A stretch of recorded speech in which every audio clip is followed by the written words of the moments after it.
We regrouped after 500 or 600 yards, hiding behind a rocky outcrop. "I've lost enough breath because of those bastards," said Halls. "If they want to chase us this far, I'll take care of them." "You're crazy," said Lindbergh. "Don't talk like that. What are you trying to do to us?" "Shut up," Halls said. "You'll never make it home anyway. Ivan's going to get you for sure. Why don't you think for a minute of Frosch and the other fellow who've been caught?" "We might as well eat," said Wallers. "I've had enough of giving orders and sweating and shitting in my pants like a baby when I'm scared, so let's get started. If we're going to die for it, all the more reason to fill our bellies while we can." Like hungry beasts, we wolfed down the contents of the tins and other provisions, masticating loudly. "We'd better eat it all," Lenson said. "If we're caught with anything in our sacks that wasn't handed out, we'll be in trouble." "You're right. Let's eat it all. They won't slit us open to see what's inside, although it would be just like those bastards to check our shit." For an hour, we gorged ourselves until we were almost sick. When it grew dark, we returned to the road by a devious route. Lenson stepped out of the brush first. "Come on, the coast is clear." We went on for 300 or 400 yards, passing once again the hole with its unexpected windfall, which had allowed us to fill our famished stomachs for a moment. There was no one in sight. We went on for another 2 or 3 miles and collapsed at the side of the road. "I can't go any further," said Schlesser. "We're not used to eating any more, and this is what happens." "Why don't we go to sleep right here?" someone said. "That will help our digestion." Toward 2 o'clock in the morning, a large group of German soldiers came by and woke us up. "On your feet!" shouted an old Feldwebel. "Get going, or Ivan will be in Berlin before you." We resumed our trek. This bunch had collected several horse-drawn wagons, and for a while we were able to ride. At daybreak, we arrived at a town built on the mountainside. Some men were splashing in an icy bathing place. Others were sleeping on the ground or on terrace walls. Farther on, still others had begun their march again, toward safety, the west, the mother country, waiting to receive them, whose true condition they couldn't begin to guess. And then there was a tree, a majestic tree, whose branches seemed to be supporting the sky. 2 sacks were dangling from those branches, 2 empty scarecrows swinging in the wind, suspended by 2 short lengths of rope. We walked under them and saw the grey, bloodless faces of hanged men, and recognized our wretched friend Frosch and his companion. "Don't worry, Frosch," whispered Hulls. "We ate it all." Lindbergh hid his face in his hands and wept. I managed with difficulty to read the message scribbled on the sign tied to Frosch's broken neck. "I am a thief and a traitor to my country." A short way off, some 10 policemen in regulation uniform were standing beside a sidecar and a Volkswagen. As we walked by them, our eyes met theirs. One September morning, we found ourselves in a farmyard somewhere in the south of Poland. The horror of our previous experiences had left us entirely without reaction, and we stared about us with the stunned eyes of someone who has been heavily drugged. A short way off, an officer was shouting something at us, a speech or a report, which fell on deaf ears. We stared at the sky to avoid thinking about the earth, which supported human life. Only an explosion, or perhaps a Feld's whistle, could have dragged us from our lethargy. However, in this district, there was at least a semblance of order, and under cover of this last fragment of organization, we were trying, as best we could, to recover our strength and some sense of morale. The Russian thrust to the south was so strong that we had to consider Romania enemy territory. We would soon be fighting in Hungary too, before Kecskemét, and then in Budapest. The officer went on with his speech, talking about a counter-offensive, regaining control of events, regrouping our troops, even about victory, a word which no longer had any meaning for us.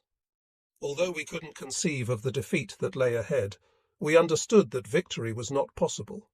We knew that we would still be obliged to make intense efforts defending some particular organized positions, but we had no doubt that we could stop the enemy before the German frontier. Despite our general unease and near collapse and all our disillusion, we knew that we couldn't simply give up. The looming disaster was inconceivable to us. Even today, survivors of that experience find it difficult to accept all the facts. But despite our unshakable faith, we all felt temporarily unable to continue fighting. Some time off, some rest, was absolutely essential. We were in a state of exhausted collapse, capable of nothing. "General Friesner has re-established the Southern Front," the officer was shouting. "Our regiments will be reformed and reinforced by substantial reserves.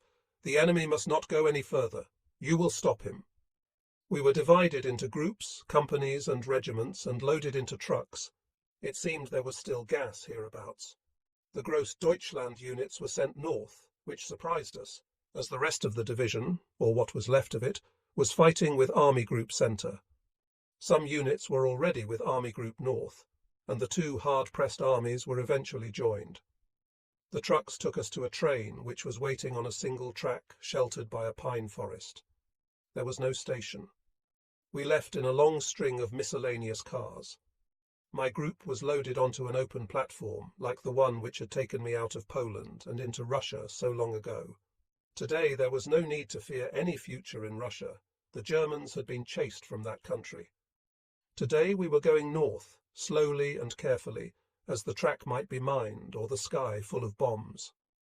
The train took us to Lodz, where we saw many astonishing things. We stayed in Lodz for about 30 hours. The front was very close, and like all towns near the fighting, Lodz was full of troops. As in the south, men were being sorted out and regrouped. 30, 40, even 50% of the names on the regimental lists had to be scratched off. In some cases, men already scratched off as dead or missing reappeared from the void. The Gross Deutschland had a rallying point at Lodz, a former candy shop stripped of all its wares, the adjoining room for the concierge, and a long corridor. A large panel correctly painted black on white, and a stylized white helmet, the regimental emblem, hung over the door, which was still intact. 2 sentries in correct uniform were stationed on either side of the door. "Here we are," Lenson said, "back at the Gross Deutschland." For an hour and a half, we had been tramping through the city from which nearly all the civilians had gone, looking for this place. Lieutenant Vollers presented the officer at the centre with his list of the men with him, including the numbers of their companies, regiments, and groups. There were about 200 of us. "Here is the list of men with me, Herr Hauptmann." "But you're bringing me a bunch of Ruskies, Herr Leutnant," the captain said, looking at our motley collection of clothes. Many of us were wearing padded Russian jackets. "My apologies, Herr Hauptmann. We began to run short of uniforms." "Very short," said the officer, smiling. "I'm going to send you to the store, and you'll see if there's anything left.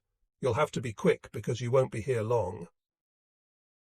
In the next street, we found the divisional store, which was still much better stocked than the supply stores of ordinary divisions. Some of our men could be given quite a few of the things they needed. While we waited, we watched a crowd of men, part of a new Volkssturm battalion, swarm into a factory courtyard.